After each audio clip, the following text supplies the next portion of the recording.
नमस्कार दोस्तों, आपके अपने YouTube चैनल मैथ्स अलार्म पर आपका स्वागत है। दोस्तों आज मैं आपके साथ डिस्कस करने वाला हूँ रेलगाड़ी यानी ट्रेन की 5वीं क्लास। और दोस्तों इसकी पिछली 4 क्लासेस को भी आपको प्लेलिस्ट में जाकर जरूर देखना चाहिए। वहाँ पर भी दोस्तों हमने ग्रुप डी से लेकर SSC Tier 2 के एग्ज़ाम में जितने भी टाइप के क्वेश्चंस इस चैप्टर से बनते रहे हैं उन सबको बहुत ही शॉर्ट ट्रिक की मदद से डिस्कस किया है। और दोस्तों आज की क्लास में भी हम इस चैप्टर के एक नए टाइप पर काम करने वाले हैं, कुछ नया सीखने वाले हैं। तो चलिए शुरुआत करते हैं पहले क्वेश्चन से।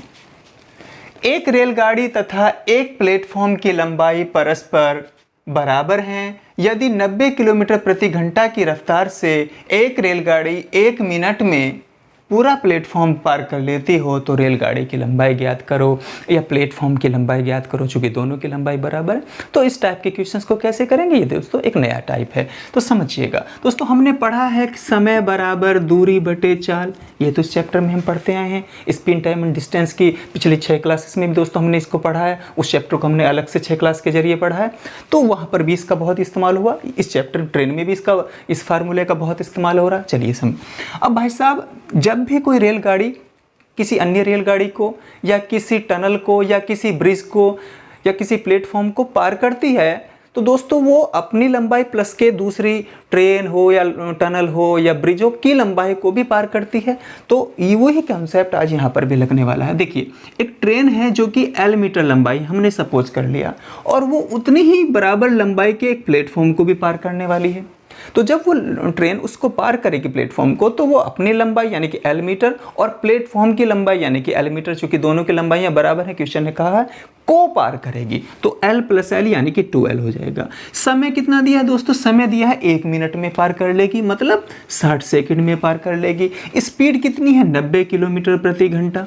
अब हम क्या देख पा रहे हैं दोस्तों, यहाँ पर 60 सेकंड है, ये 2L यानी कि मीटर में सपोज किया है मैंने कि मान लीजिएगा प्लेटफॉर्म की लंबाई भी L मीटर है और ट्रेन की लंबाई भी L मीटर है, तो दोनों की मिलकर 2L मीटर हो गई। लेकिन जो चाल है वो किलोमीटर प्रति घंटा में है, तो आप 90 को भी दोस्तों 5/18 से गुना करके इस चाल को मीटर प्रति सेकंड में बना सकते हैं। अब चूंकि सारे मात्रक एक जैसे हो गए, लंबाइयाँ मीटर में हो गई और समय सेकंड में हो गए। देखिए 18 पंचे 90, तो क्या हुआ दोस्तों 60 गुना, अब नीचे ये 5 पंचे 25, इधर किससे मल्टीप्लाई हो गई, 5 पंचे 25 की आड़ी गुना 60 से हो गई और उधर कितना बचा दोस्तों 2L।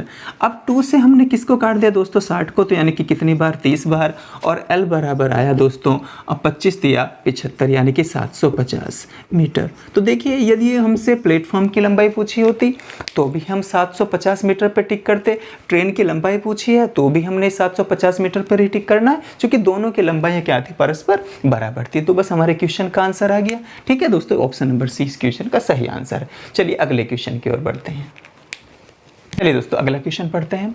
एक रेलगाड़ी 500 मीटर और 250 मीटर लंबे 2 पुलों को क्रमशः 100 सेकंड तथा 60 सेकंड में पार कर लेती है। रेलगाड़ी की लंबाई कितनी है और रेलगाड़ी की चाल हमें दी नहीं है। तो दोस्तों इस प्रकार के क्वेश्चंस में हम चालों को बराबर रखने का कॉन्सेप्ट लेकर चलते हैं। क्यों?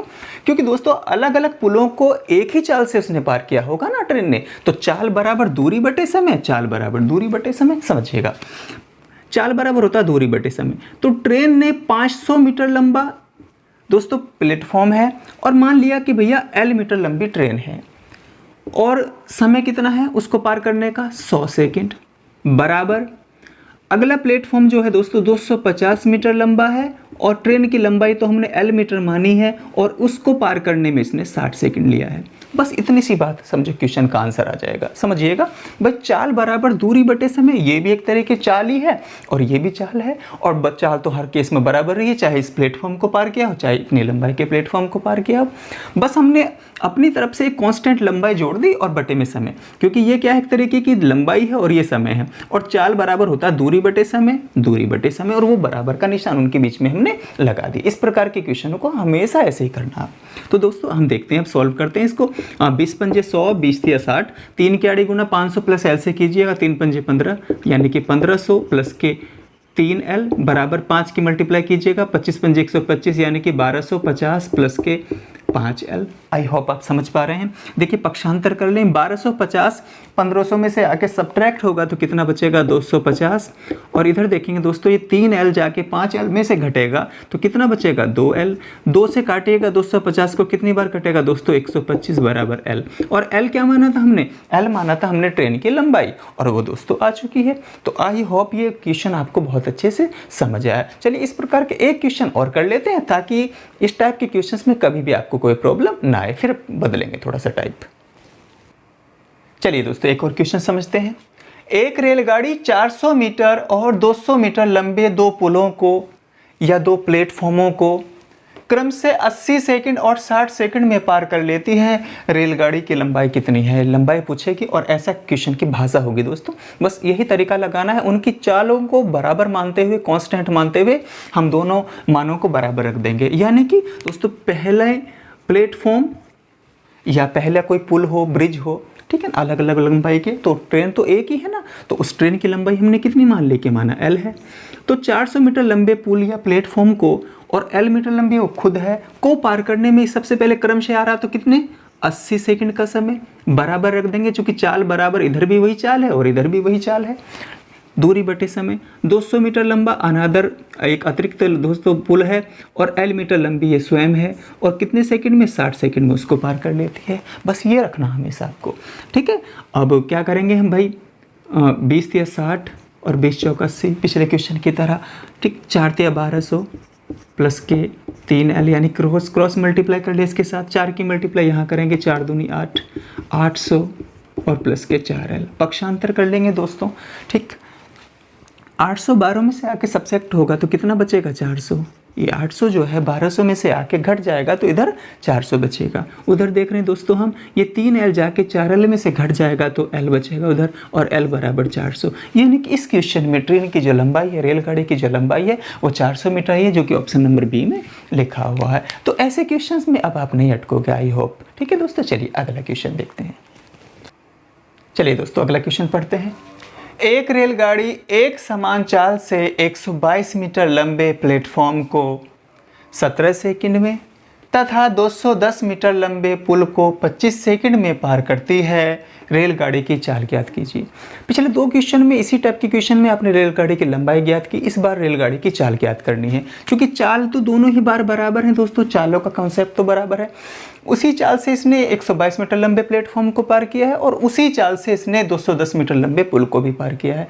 तो पहले इस टाइप के क्वेश्चन में दोस्तों सबसे पहले रेलगाड़ी की लंबाई जरूर हम ज्ञात कर लेते हैं। कैसे ज्ञात होगी वो, कि चाल बराबर दूरी बटे समय बराबर चाल बराबर दूरी बटे समय वाले कॉन्सेप्ट से।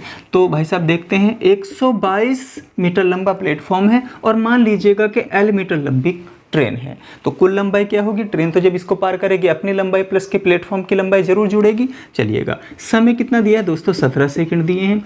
आगे क्या कहते हैं, 210 मीटर लंबा क्या है, पुल है, और L मीटर लंबी ये स्वयं है, तो दोनों की लंबाई जुड़ जाएंगी और इसको पार करने में 25 सेकंड, यानी कि पिछले क्वेश्चन की तरह। लेकिन दोस्तों चाल निकाल रहे हैं, इस बार एक स्टेप और ज़्यादा है, और ऐसा क्वेश्चन थोड़ी कैलकुलेशन भी इसमें ज़्यादा है, तो करना तो दोस्तों हमें जरूर एग्जाम में, छोड़ना तो है नहीं। तो चलिए अपनी कैलकुलेशन को थोड़ा जल्दी करेंगे इस बार, ये बात है। अब कट भी नहीं रहे किसी टेबल से दोस्तों, ये तो सीधे सीधे मल्टीप्लाई हम कर लेते हैं। कैसे, 25 दूनी 50 की 0 हासिल लगे 5, और 25 दूनी 50 और 5 55 का 5 हासिल लगे फिर से 5, और 25 इकन 25 और 5 30। ये तो यह है दोस्तों, प्लस 25 की गुना L से करेंगे तो 25L बराबर 17 की गुना भी करिए 210 प्लस L से, तो भाई साहब 17 की गुना 0 से करेंगे तो 0, और 17 इकन 17 का 7 हासिल लगा 1, और 17 दूनी 34 और 1 35, ठीक, और प्लस के 17L, ये भी तो होगा कि नहीं। अब दोनों ओर हमने क्रॉस मल्टीप्लाई कर ली। अब देखिए पक्षांतर कर लें दोस्तों, ठीक है, अंक एक साइड और L वाले टर्म्स एक साइड। अब होगा क्या, ये 17L इस 25L के पास इधर आएगा तो सब्ट्रैक्ट हो जाएगा, यानी कि घट जाएगा, कितना बचेगा दोस्तों 8L, और ये 3005 3570 में से जाके घटेंगे दोस्तों तो कितना बचेगा 520, ठीक। आई होप आप समझ पा रहे हैं। चलिए 8 से देखते हैं कटता है कि नहीं। तो 8 पंजे 40, 8 छः 48, 8 छः 48 कितना बचता है 4, फिर से 40 हो गया, 8 पंजे 40, यानी कि L बराबर 65 मीटर। देखिए दोस्तों, अगर ट्रेन की लंबाई हमसे पूछी होती तो हमने 65 मीटर बता दिया होता, लेकिन रेलगाड़ी की चाल हमसे पूछी है, और ये सब चाल ही तो हैं, ये सब क्या है, रेलगाड़ी की स्पीड है। अब चाहे तो आप एल की वैल्यू चाहे इस यहाँ पर इस पोर्शन में रख दें, इस भाग में रख दें, ये भी चाल का ही मान है। और चाहे दोस्तों ये 65 यहाँ पे रख के 17 से भाग दें तो भी सेम उत्तर आएगा। तो चलिए दोस्तों अब हम एल की वैल्यू यहाँ पर रख लेते हैं। आप चाहे तो यहाँ पर भी रख के 17 से भाग करके आंसर निकाल सकते हैं और चाहे तो यहाँ पर भी। तो हम यहाँ पर रख रहे हैं। तो देखिए दोस्तों अगर चाल बराबर दूरी बटे समय, तो भाई साहब दूरी कितनी हो जाएगी, 210 तो ये है और 65 ये कितना हो जाएगा 275 मीटर।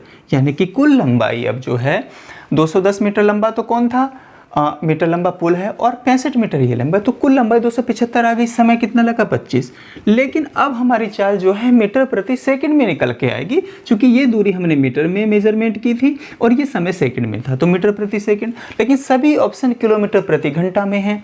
तो हम चाल को बड़ा करने के लिए दोस्तों 18/5 से भाग कर देंगे, इससे चाल किलोमीटर प्रति घंटा में बदल जाती है, आप सब जानते हैं। तो S बराबर हम देख पा रहे हैं दोस्तों, इस बार देखेंगे 25 × 25 और 25 × 25, ठीक, यानी कि 11 बार कटा। अब 11 से 18 की गुना करेंगे तो 1, 9, 8, यानी कि 11 का डिविजिबिलिटी टेस्ट कैसे, 8 को यहीं लिखें, 1 को यहीं लिखें, इन दोनों का जोड़ बीच में लिख दें तो ये आ जाता है।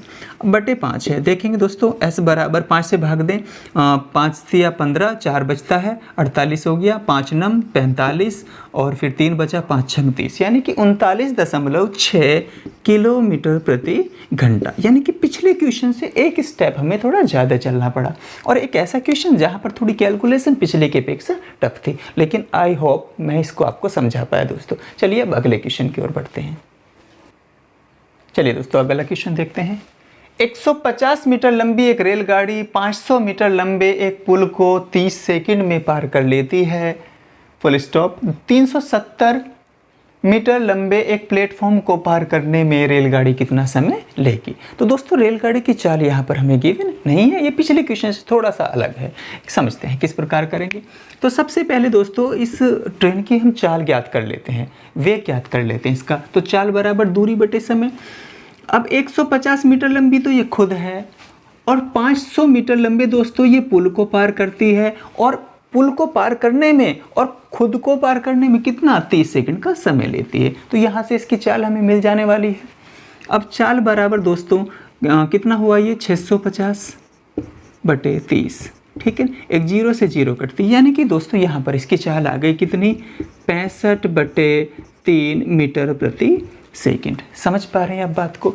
अब ये कहते हैं भाई साहब कि 370 मीटर लंबे प्लेटफॉर्म को पार करने में कितना समय लेगी ट्रेन। तो समय बराबर होता है दूरी बटे चाल, दूरी बटे चाल, यानी कि कुल दूरी से मतलब ट्रेन की खुद की लंबाई प्लस के 370 मीटर लंबे प्लेटफॉर्म को पार करेगी तो ये लंबाई भी जुड़ेगी।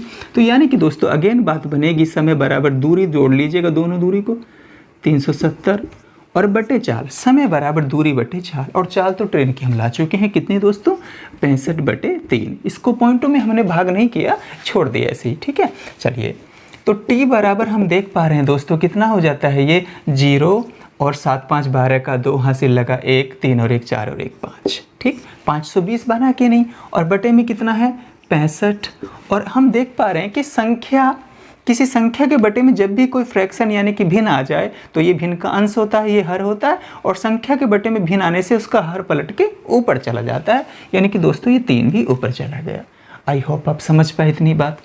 T बराबर, अब ये 520 और 65 13 के टेबल से कट जाएगा दोस्तों, 13 पंजे 65 और 13 चौका 52, यानी कि कितनी बार 40 बार। 13 के टेबल से ये 40 बार कटता है और ये 5 बार, 5 8 40, 8 बार कट गया, और दोस्तों 8 तिया 24 सेकंड का समय इसको पार करने में लगा। तो ये एक आसान सवाल, लेकिन एसएससी टियर 1 में ये पूछा गया था। तो आई होप ये क्वेश्चन भी आपको समझ आया। चलिए अगले क्वेश्चन की ओर बढ़ते हैं। चलिए दोस्तों पढ़ते हैं। 100 किलोमीटर प्रति घंटा की चाल से चलती हुई ट्रेन बी एक दूसरी ट्रेन सी को, जो कि उसी दिशा में जा रही है, यानी कि सेम डायरेक्शन में जा रही है, विपरीत नहीं, को 2 मिनट में पार कर लेती है यदि ट्रेन बी की और ट्रेन सी की लंबाइयां क्रम से 150 मीटर और 250 मीटर हों तो ट्रेन सी की चाल ज्ञात कीजिए। ठीक है दोस्तों, चलते हैं। ये इस टाइप में दिया हुआ, हालांकि इस टाइप के 1-2 सवाल हमने किसी पिछली वीडियो में भी पढ़ा है, लेकिन चलिएगा रिवीजन भी हो जाएगा और आप इसको सीख भी जाएंगे एक बार पुनः। तो दोस्तों देखिए, समय बराबर दूरी बटे चाल, समय बराबर होता है दूरी बटे चाल। इन्होंने एक ही दिशा में चलते हुए एक ट्रेन ने दूसरी ट्रेन को 2 मिनट में पार कर लिया। और जब भी दोस्तों एक ही दिशा में दो ट्रेनें जा रही हों तब इनकी लंबाइयाँ तो जुड़ेंगी, वो तो हर हालत में जुड़ती, चाहे विपरीत जा रही हों चाहे एक ही दिशा में जा रही हैं, दोनों ट्रेनों की लंबाइयाँ तो जुड़नी है हमेशा। हाँ, चालों में कुछ परिवर्तन आता है। वो क्या? जब दो ट्रेनें विपरीत दिशा में चल रही हों, ऐसे एक ऐसे और एक इस दिशा में, तो इस स्थिति में दोनों की चालें जुड़ जाती हैं और समान दिशा में यानी कि एक ही दिशा में चलते हुए इनकी चालें आपस में घट जाती हैं। तो दोस्तों उसी कॉन्सेप्ट को लेकर हम चलते हैं और डायरेक्ट लिखेंगे समय बराबर दूरी बटे चाल। समय कितना दिया है दोस्तों? 2 मिनट यानी कि 120 सेकेंड लिख लिया। और दूरियां कितनी है दोस्तों? एक तो है इसमें 150 मीटर लंबी और दूसरी है 250 मीटर। दोनों की दोस्तों हमने लंबाइयां भी जोड़ ली। अब दोस्तों इनकी चाल की बात करते हैं। तो भाई साहब, जो ट्रेन बी है वो 100 किलोमीटर प्रति घंटा की चाल से चल रही है और वो ट्रेन सी को 2 मिनट में पार कर लेती है। मतलब ट्रेन बी की चाल ज़्यादा है, ट्रेन बी ज़्यादा तेज़ी से चल रही है, इसलिए ट्रेन सी तो चल रही है ऐसे और ट्रेन बी पीछे से आई बहुत तेज़ी से 100 की स्पीड से और ट्रेन सी को 2 मिनट में पार कर लिया। तो हमें ट्रेन सी की चाल ज्ञात करनी है जो अपेक्षाकृत धीमी गति से चल रही है। और भाई अगर कोई ट्रेन इसको पार कर जाएगी तो इसका मतलब ये स्लो स्पीड से है और पार करने वाली ट्रेन तेज़ी से चल रही है ज़्यादा। तो हम क्या करेंगे, इनकी चालों को दोस्तों घटा लेंगे, यानी कि ज़्यादा बड़ी चाल वालों को पहले और माइनस फिर छोटी चाल। तो कैसे दोस्तों, जो तेज़ी से चल रही है उसकी चाल तो है 100 किलोमीटर प्रति घंटा और माइनस के हमने मान लिया कि ट्रेन सी की चाल जो है वो x किलोमीटर प्रति घंटा है। कितनी? x किलोमीटर प्रति घंटा, b माइनस के c कर लिया। अब चूंकि समय दोस्तों यहाँ पर सेकंड में है, 2 मिनट का मतलब 120 सेकंड और जो दूरियां हैं वो मीटर में है, लेकिन जो चाल है वो जो चाल आपस में हमने घटाई भी वो किलोमीटर प्रति घंटा में है। ये पूरा का पूरा फंक्शन जो यहाँ से लेके यहाँ तक वो किलोमीटर प्रति घंटा में है। ट्रेन बी की चाल 100 किलोमीटर प्रति घंटा और ट्रेन सी की चाल x किलोमीटर प्रति घंटा। अब भाई साहब इस पूरे फंक्शन को आप मीटर प्रति सेकंड में कर लेंगे, यानी कि छोटा बनाने के लिए आप इसको 5/18 से गुना कर लेंगे। इससे क्या होगा, ये पूरा का पूरा फंक्शन जो है वो मीटर प्रति सेकंड में हो जाएगी चाल, लेकिन जो x निकल कर आएगा वो भाई साहब किलोमीटर प्रति घंटा में ही होगा। ये हमने पूरा फंक्शन चेंज किया है, x को चेंज नहीं किया। x का जो मान आएगा वो किलोमीटर प्रति घंटा में ही आएगा। ये मैं पहले भी आपसे डिस्कस कर चुका हूँ। तो चलिए समझते हैं। अब इस पूरे पोर्शन की गुना दोस्तों हम यहाँ 120 से कर लेते हैं। तो कैसा होगा, 120 गुना 5/18 और यहाँ पर 100 माइनस के x और यहाँ पर कितना हो गया दोस्तों, हम देख पा रहे हैं ये कितना 400 बन गया, 400 मीटर। ठीक, अब जितना कट सकता है उतने को हल करते जाइएगा, है ना। अब देखते हैं दोस्तों, यहाँ से हम देखने की कोशिश करें, 3 से काटिएगा, 3 छंग 18 और 3 चौक 12 यानी कि 40 बार। ये 3 से 40 बार, ये 18 बार। इसका मकसद सिर्फ इतना सा कि चीज़ों को आसान कर सकें हम। अब एक जीरो से एक जीरो भी कटती है मित्रों, ये बात भी आप समझे। क्या क्या बचा, 4 बचा और 5, तो 4 पंजे 20। देखिए ये 4 पंजे 20 और क्या है साथ में 100 माइनस के x और जो नीचे 6 था ये इस 6 की आड़ी गुना दोस्तों 40 से हो गई, क्रॉस मल्टीप्लाई ऐसे, तो 6 चौक 24, ये कितना है 240। समझ पा रहे हैं इस बात को भी आप। अब 20 से काटेंगे दोस्तों, हम इससे 20 से काटेंगे तो इसका कितने बार कटेगा, 12 बार कटेगा, क्योंकि 0 से 0 और 24 12 बार। समझ पाए इस बात को भी आप। यानी कि ये हुआ 100 माइनस के x बराबर 12। 20 से हम 240 को काटेंगे तो 12 बार कटेगा। अब दोस्तों समझिएगा यहाँ पर, अब x तो हम माइनस का इधर लेके जाएंगे तो प्लस हो जाएगा, यानी कि x इधर, और ये 12 है 100 से सब्ट्रैक्ट होकर 100 की साइड आकर माइनस हो जाएगा और यहाँ पर क्या बचेगा 88, यानी कि x की वैल्यू कितनी आ गई 88 किलोमीटर प्रति घंटा। इसको बाद में आप किसी दूसरे मात्रक में चेंज नहीं कर सकते, क्योंकि आपने इस पूरे फंक्शन को तो मीटर प्रति सेकंड में चेंज कर लिया था, लेकिन आप x स्टार्टिंग से सी की चाल को किलोमीटर प्रति घंटा में मान के आए हैं, तो वो चेंज नहीं होगा। जो चाल निकल के आएगी वो किलोमीटर प्रति घंटा में निकल के आएगी भाई साहब। ठीक, अगर आपको इसको मीटर प्रति सेकंड में चेंज करना भी पड़ा ना तो बाद में 5/18 से गुना करके कर सकते हैं, लेकिन इस स्थिति में ये किलोमीटर प्रति घंटा में ही आएगी। तो उम्मीद करता हूँ ये क्वेश्चन भी बहुत अच्छे से आपको समझ आया। और दोस्तों इन 5 क्लासेस के जरिए, इन 5 वीडियो के जरिए हमने ट्रेन के इस चैप्टर को बहुत अच्छे से अध्ययन कर लिया। अब आप जब भी किसी भी एग्जाम में बैठे, चाहे वो ग्रुप डी से लेके SSC Tier 2, दोस्तों हमारे जो क्वेश्चन है इन्हीं टाइप्स के इर्द गिर्द घूमते आपको नजर आएंगे। किसी वीडियो में एक टाइप के क्वेश्चन, किसी वीडियो में 2 टाइप के क्वेश्चन मैंने आपके साथ डिस्कस किए। ठीक, तो कोई ही परसेंट ऐसा हो सकता है, कुछ ही परसेंट के कोई क्वेश्चन यहाँ से हमारे इस रेंज से बाहर जाए, अदरवाइज आपको ये चैप्टर बहुत अच्छे से कंप्लीट हो जाएगा। बस प्लेलिस्ट में जाके आप सभी क्लासेस को देख लीजिएगा दोस्तों। तो दोस्तों ये चैप्टर मैं अपनी ओर से ऑलमोस्ट कंप्लीट करा चुका हूँ। आप इसकी प्रैक्टिस कर सकते हैं किसी भी बुक से। बस आपको करना क्या दोस्तों, हम भी आपके साथ काफ़ी मेहनत कर रहे हैं। बस आप मेरे चैनल को आप सब्सक्राइब कर लीजिएगा, बेल आइकन को प्रेस कर लीजिएगा और दोस्तों में शेयर भी जरूर कीजिएगा। चलिए आपको अगली वीडियो में मिलते हैं, तब तक के लिए अपना ख्याल रखिएगा। Thank you for watching.